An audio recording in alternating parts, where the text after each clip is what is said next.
अस्सलाम वालेकुम जी, क्या हाल चाल हैं आप सबके। उम्मीद करती हूँ आप सब खैरियत से होंगे। ईद उल अज़हा आप सबको बहुत बहुत मुबारक हो। इस ईद पे मैं आपके लिए मीठी डिश लेके आई हूँ।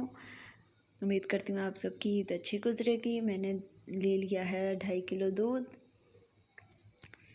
अब मैं इसको पकाऊंगी।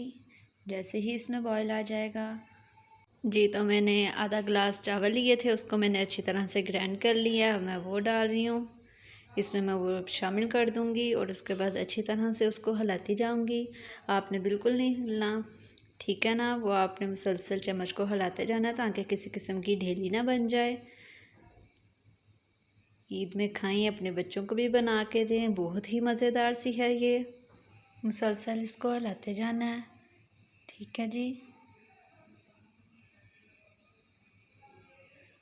अच्छी तरह से इसको मिक्स करते जाएंगे हम।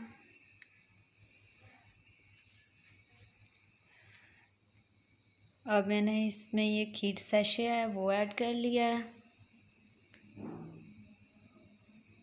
देख सकते हैं। लजीज़ा खीर का पैकेट है ये मैं इसमें शामिल कर रही हूँ और मैं अच्छी तरह से इसको हिलाती जाऊँगी। अब इसमें मैं चीनी ऐड कर रही हूँ, ज़ायके के मुताबिक मैंने इसमें डाल दिया। 1 पाव मैंने चीनी इसमें डाली है और मैं देख सकते हैं आप अच्छी तरह से इसको हिलाते जाऊँगी। मुसलसल इसको हिलाते जाना है ताकि इसमें किसी किस्म की ढीली वगैरह ना बने। देखें आप ज़रा, बनना शुरू हो चुकी है ये।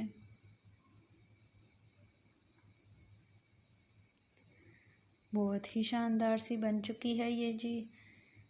अब देख सकते हैं आप, मैंने इसमें मेवा कट कर लिए थे और मैं ऊपर इसके डेकोरेट करूँगी। बहुत ही खूबसूरत। आप सब भी अपने घर में बनाएं और खाएं। उम्मीद करती हूँ आप सबको अच्छी लगी होगी मेरी रेसिपी। इस ईद पे आप सबके लिए ढेरों सी दुआएं हैं जी। अल्लाह हाफिज़। अपना बहुत सा ख्याल रखिएगा और ये ज़रूर ट्राई कीजिएगा।